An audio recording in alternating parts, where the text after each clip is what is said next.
dalam pelajaran selanjutnya. Sebelumnya, bagaimana kabar hari ini? Alhamdulillah, luar biasa.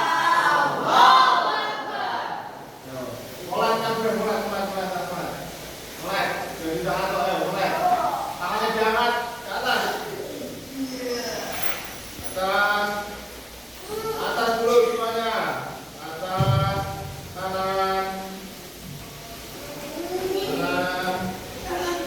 kiri ke belakang. Semuanya diangkat tangannya ke belakang.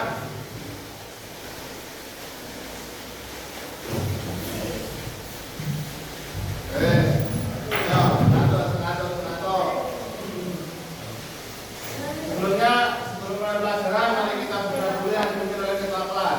Silakan. Doa mulai.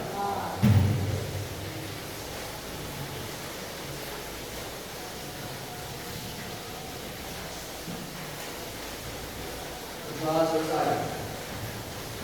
Saya absen dulu. Dari selatan, Helmi,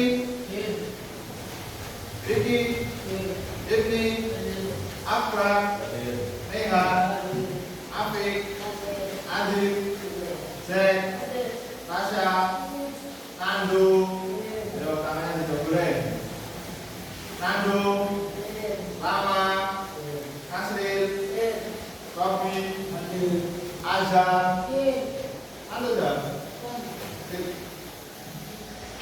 Mari kita buka pelajaran selanjutnya, yaitu halaman 46. 46 dibaca apa itu halaman 46? Oleh B. Pengertian nama. Kebutuhan antar manusia tidak selalu sama dan terus berubah. Dengan banyaknya kebutuhan antar manusia dapat menimbulkan perselisihan untuk saling mendapatkan dan merebutkan. Contoh nih, apa? Ketika kok jenengan, bapak jenengan antri air, biasanya ada istilah ilok, mengairi sawah, gitu. Mengairi sawah, gitu. Mengairi sawah ketika bukan jadwalnya bapak sampean, kok bapak sampean jaluk, berarti akan timbul perselisih. Nah, makanya itu diperlukan yaitu adalah norma. Yang pertama adalah arti dari norma. Ayo, Akbar berdiri dibaca. Apa itu arti dari norma? Diri, baca yang keras. Arti norma, istilah norma diartikan sebagai aturan, ketentuan, kaidah, pedoman, dan kebenaran. Norma adalah kaidah, aturan, adat, kebiasaan atau hukum yang berlaku dalam masyarakat. Norma sebagai peraturan untuk mengikat setiap manusia. Norma bisa di bahasa Indonesia norma diartikan sebagai berikut. Menurut KBBI atau Kamus Besar Bahasa Indonesia, norma diartikan sebagai berikut. Dibaca. Nasri, diri. Diteruskan. Menurut KBBI, Kamus Besar Bahasa Indonesia, norma diartikan sebagai berikut, yaitu yang pertama, A. Aturan atau ketentuan yang memberikan kemudahan bagi kelompok dalam menjalankan dan menggunakan sebagai panduan, pelaksanaan, dan pengendali tingkah laku yang sesuai dan diterima oleh masyarakat. terus B, dibaca. Helmi, diri. Diri.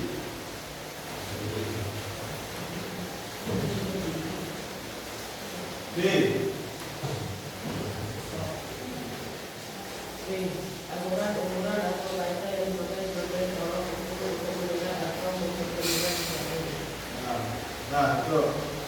Jadi pada hakikatnya istilah norma dapat diartikan sebagai aturan, ketentuan, kaidah, pedoman, ataupun juga ukuran. Dalam KBBI, norma itu diartikan sebagai yang pertama adalah perintah, ketentuan yang mengikat pada manusia dalam masyarakat yang digunakan sebagai panduan. Yang mana tujuan hal tersebut adalah tujuannya baik. Ayo contohnya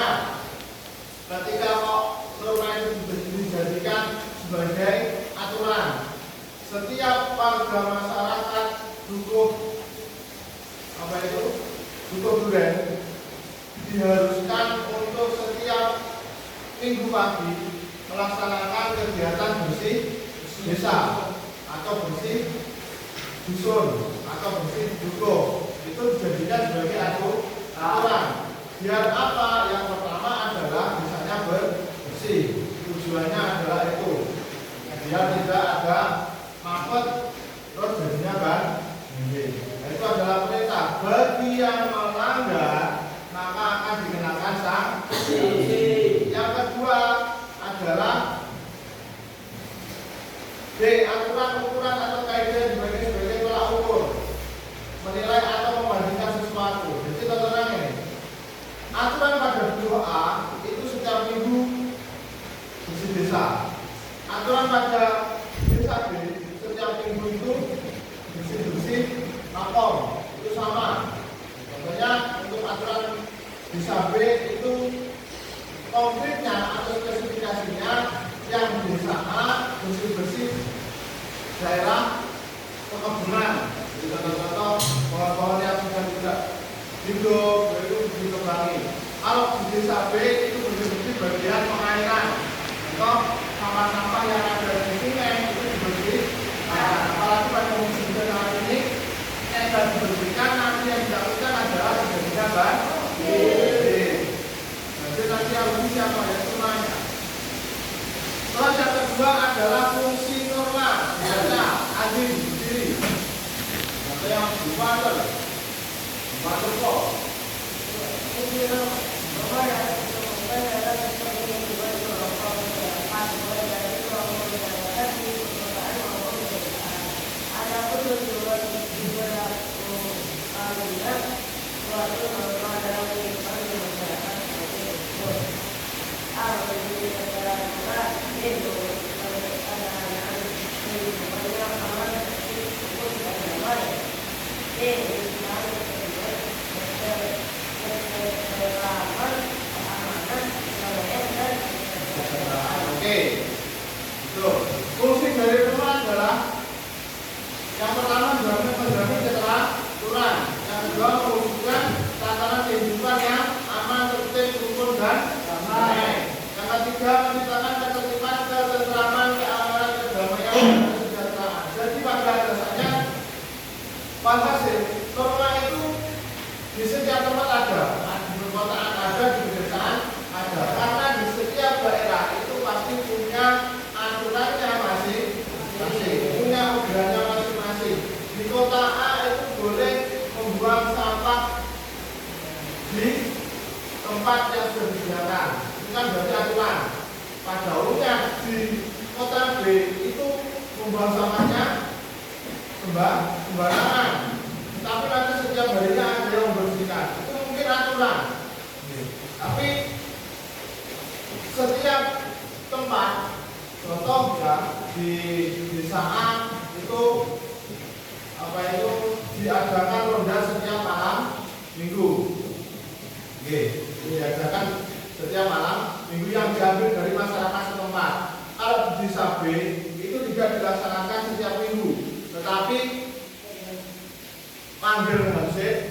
Nanti hansip berapa? Hansip itu adalah hansip itu apa itu?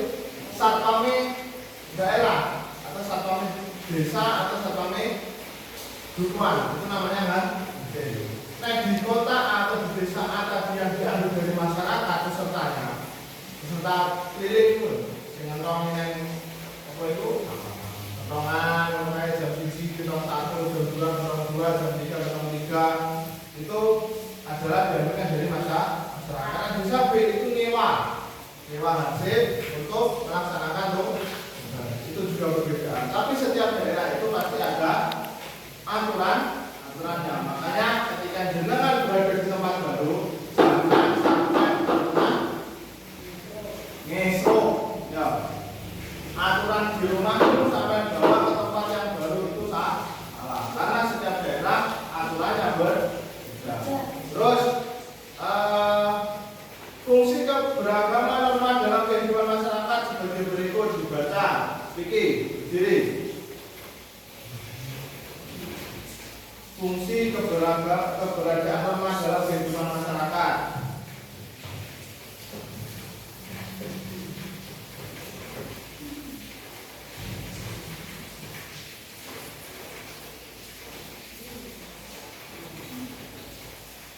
Bisa memperhatikan.